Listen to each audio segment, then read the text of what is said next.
Welcome to Sweet Life Beat Life. We hope this video helps. In this video, I will explain how to make Pi Prismatic in Gary's mod.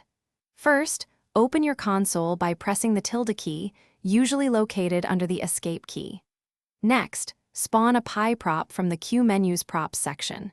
Make sure you have your tool gun equipped. It will be essential for applying the prismatic effect to your chosen Pi.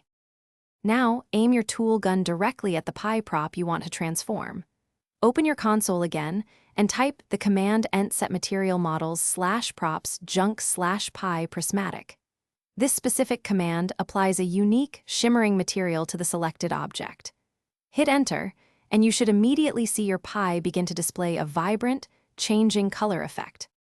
To customize the prismatic effect, you can adjust its speed. In the console, type matte color cycle speed followed by a number.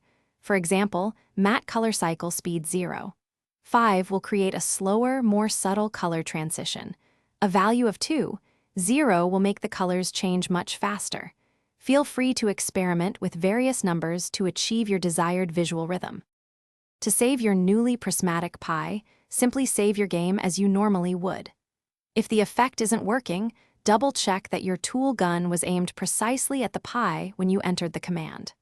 Also, carefully review the material path for any typos. Even a small error can prevent the effect from applying correctly.